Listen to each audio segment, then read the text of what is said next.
In times of lack, sa panahon sa kapitos. Niya kita karon sa panahon nga nagatubang sa dako kaayo nga krisis. Financial struggles. Nagtaas ang mga presyo sa palaliton ug wa nay klaro unsay atong kaugmaon niini. Unsay angay natong buhaton karong panahona. Adto kita sa Biblia unsay gisulti sa Ginoo mahitungod niini. O kini anaa diha sa Mateo 6:25 hangtod sa 34. Ang una natong buhaton mao kini. Resist from worry. Ingon diha sa verse 25, therefore I tell you, do not worry about your life, what you will eat or drink, or about your body, what you will wear. Is not life more important than food, and the body more important than clothes? Kini nag-awhag ang Ginoo nga kinahanglan makigbatok kita sa kabalaka. Tinuod yun nga kita mabalaka unsay atong kaunon, unsay atong suoton, unsaon pag-survive karong panahona. Apan kita giingnan gyud niini nga bersikulo nga dili angayan nga ang kabalaka magdominate sa atong kasing-kasing unahuna. Tungod kay kung dili kita mo resist sa worry, mao kini ang mahitabo. Una,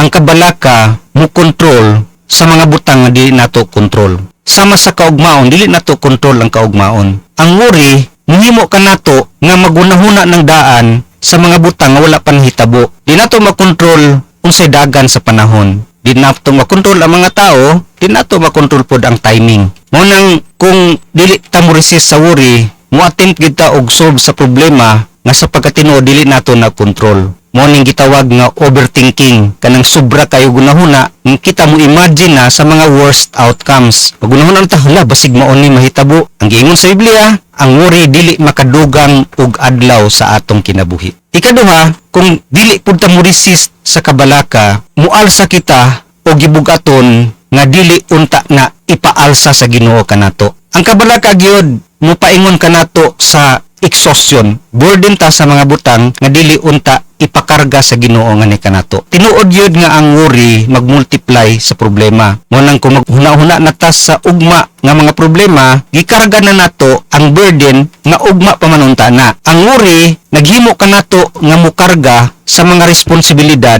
nga kana nga responsibilidad iya sa Ginoo. Mo nang nahitabo nga it shift the weights of the future nga unta kana from God's hand ato kanang gikarga. Muna ang mahitabo kung kita burdened na sa gabugaton, mupaingon gud ni sa wala na tay focus. Muna ang mga kabalaka mo steal sa atong focus, mo distract sa atong pagkinabuhi matag adlaw. It robs peace. Kawaton ni atong kalinaw, watay kalinaw tungod sa kabalaka. Og ang kabalaka usab mo drain sa atong energy. Murag gitag kapuyon nga bisag tibok adlaw, watay trabaho. Mao kana ang mga butang nga mahitabo kung dili kita mo resist sa kabalaka. Ikaduha nga angay natong buhaton panahon sa kapitos sa pagkinahanglan, remember God's care. Hinumdumon nato ang pag-care sa Ginoo kanato. Una, hinumdumon nato ang iyahang gahom. Diha sa Mateo 6:26 hangtod sa 29, ingon diha, look at the birds of the air. They do not sow or reap or store away in barns, and yet your heavenly Father feeds them. Are you not much more valuable than they?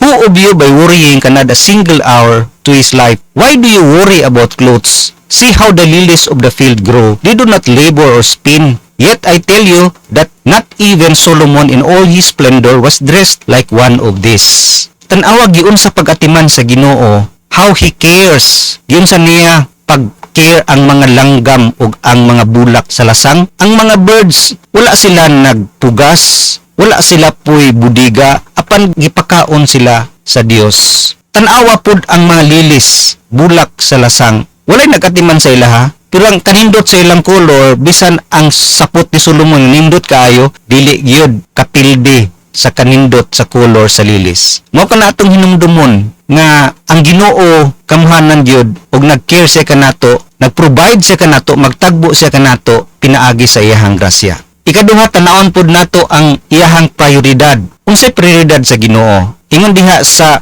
verse 26, look at the birds of the air. They do not reap or store away in barns, and yet your heavenly Father feeds them. Are you not much more valuable than they?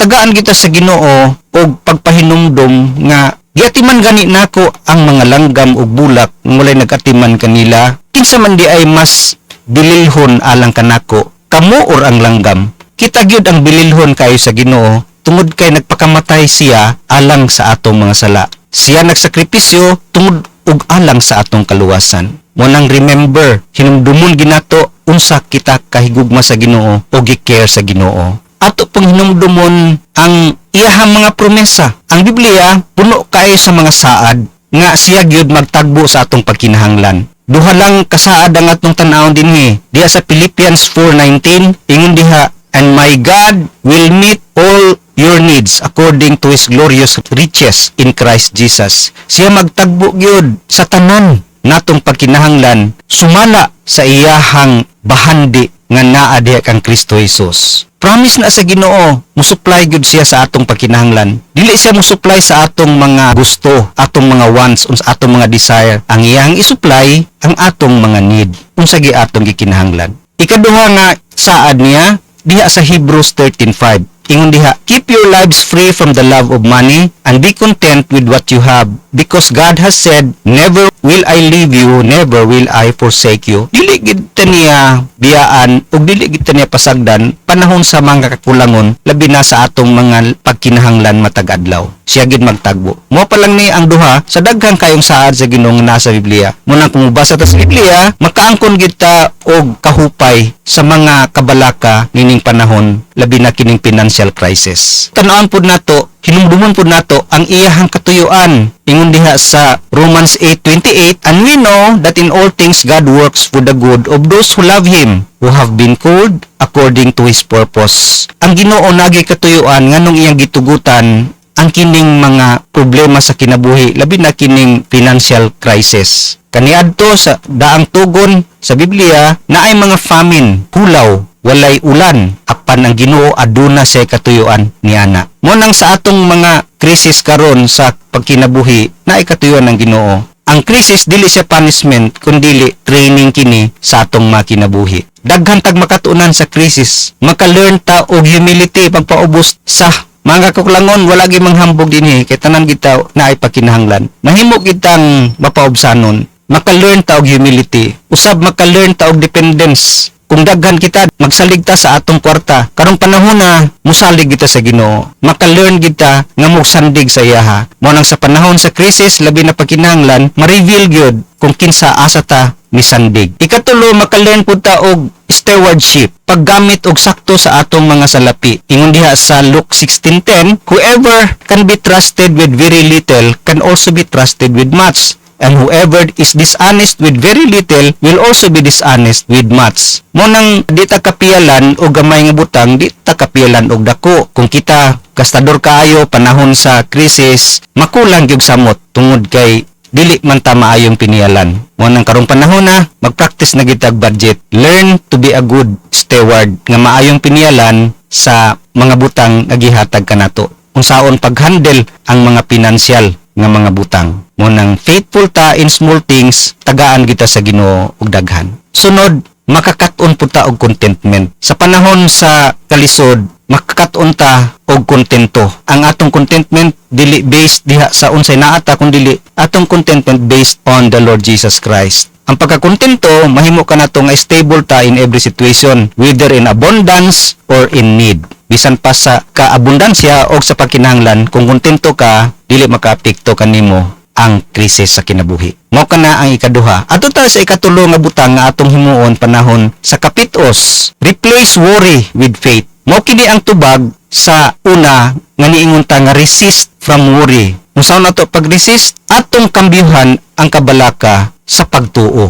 Ingon diha sa verse 30 sa atong text, "If that is how God clothes the grass of the field, which is here today and tomorrow is thrown into the fire, will He not much more clothe you, O you of little faith?" Gitagbo gani sa Ginoo ang sagbot, mga bulak nga karunaa pagkaugma mga laos ra pod. Dili ba kaniya tagaan og mga pagkinahanglan o pagkagamay sa inyong pagtuo? Mo nang ang tubag yun sa atong kabalaka mao gyud ang pagtuo. Replace it with faith. Material crisis dili kini test of resources, but it is a test of faith. Pagtuo ang gitistingan nganhi kanato. Mo nang replace it with faith, it means nga atong pilion ang pagsalig sa Ginoo instead nga modwell ta sa atong mga kabalaka o kahadlok. Kaya ang tinuod nga pagtuo, ang una diha naa siya sa tama nga perspective. Basta ang tao nga nagtuo gyud sa Ginoo, naa siya sa tama nga panglantaw. Ingon diha sa verse 31 ug 32, "So do not worry saying, what shall we eat?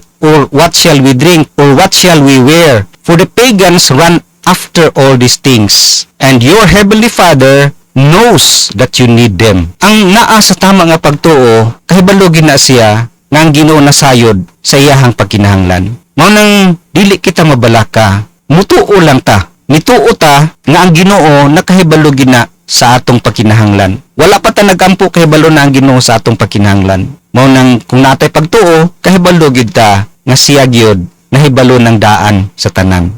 Ikaduha, replace it with faith. But pasabot nga ang tao nga naa sa pagtuo, naa siya sa tama nga pursuit. But pasabot naa siya sa tama nga tinguha. Unsa gid ang iyang gitinguha? Sa atong text ganiha, niingon didto nga for pagans run after all these things. Ang mga pagano, ang ilahag yung tinguha, kining mga material nga butang. Mo nang mabalaka gyud sila tungod kay mao man na ang ilahang giapas, mao man na ang ilang gitinguha matag adlaw. Apan sa mga Kristohanon, sa naay pagtuo sa Ginoo, mao gid ang iyahang giapas. Unsa ang iyang giapas? Kanang ingon diha, but seek first His kingdom and His righteousness, and all these things will be given to you as well. But pasabot nga ang naa sa pagtuo, nagtuo gyud sa Ginoo, ang ihag yung gitinguha o giuna kanunay, mao gyud ang gingharian sa Dios. But pasabot nga ang Ginoo gyud ang iyahang pinakataas nga gitinguha o gipangita.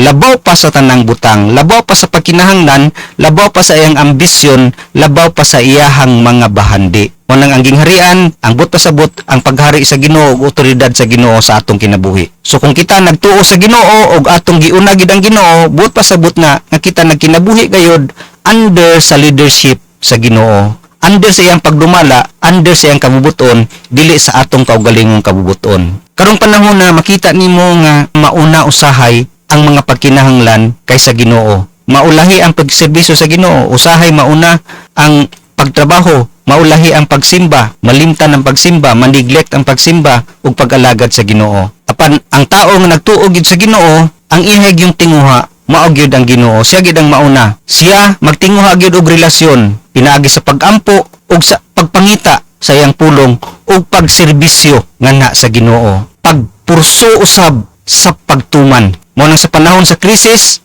under kita sa kingdom sa Ginoo, sa iyahang kabubuton, mo nang ang ato ging pangutana, unsay gusto sa Ginoo karon nganhi kanako nga angay nakong buhaton. Mo na put God first sa imong mga finances, sa imong mga decision, sa imong time. Mao kana ang but pasabot nga right pursuit. Sa Biblia naay mga example nga nagpadayag yun nga giuna nila ang Ginoo sa ilang kinabuhi kaysa pagkinahanglan. Kadtong balo, the widow, diha sa 1 Kings 17:8-16, nga usa kini siya ka babae nga maoy instrumento nga nakakaon gyud si Elijah. Si Elijah giingnan sa Ginoo panahon sa hulaw, wa na magiulan-ulan ug daghan nay mga tawo nga namatay tungod niana. So giingnan sa Ginoo si Elijah nga adto didto sa widow, ingna siya nga pakanon ka. Ug niadto dayon si Elijah ug sa paingon niya sa babae nga pakanon siya ang tubag sa babae. Hala, katapusan na ra ba niya ang akong harina ug lana, ang oil niya ug katong flour last na lang gyud. Ugma mamatay na siya kauban siyang anak kay mahurot na. Apan gihatag gid sa babae, giluto gid sa babae. Ug ang nahitabo pagkaugma natingala siya nga nagyapoy sulod nga harina ug oil. Hantod sulod adlaw naag gyapon ug wala mahurot adlaw-adlaw naag gyapon. Mao kanang example nga atong makita nga giuna gyud sa babae ang pagtuman sa giingon sa Ginoo nga pakanon si Elijah bisag siya maulahi. Sama pud kana sa katong widow usab diha sa Mark 12:41-44 nga nagtanaw siya kinsa pinakadako nga hatag, daghay naghatag og dagko kay kantidad, pero ang ingon ni Jesus nga kining widow, kining balo may pinakadako nga naghatag bisag duha lang ka sentimo ang iyang gihatag tungod kay tibok man niya tong panginabuhian. Wala naman siya nabalaka unsa iyang sudanon sa paniudto ug panihapon, tibok adlaw iyang gihatag nga panginabuhian ngadto sa halaran. Mao kana ang example sa Bible nga nagpadayag yun nga giuna gyud nila ang Ginoo sa ilang financial nga pagkinahanglan, labi na gyud sa pagkinabuhi matag adlaw. Ug makita nimo kung kini ang atong buhaton, makaangkon kita sa kining saad sa tumoy nga but seek first His kingdom and His righteousness, and all these things will be given to you as well. Ang tanang butang igadugang ra, ang tanang butang igahatag ra. Kung unahon na to ang Ginoo sa atong kinabuhi, sa iyang paghari o sa iyang kabubuton o sa iyahang mga buluhaton, ang ubang butang, tanang butang, pagkinahanglan sa material, spiritual, muuban ra, musunod ra, mupuno ra kanato. Mao kini ang mga hagit karong panahon sa kapitos nga kita gyud musunod niini tungod kay mao kini ang dalan sa kadaugan labi na nining panahon sa krisis. Dalaygon ng Ginoo.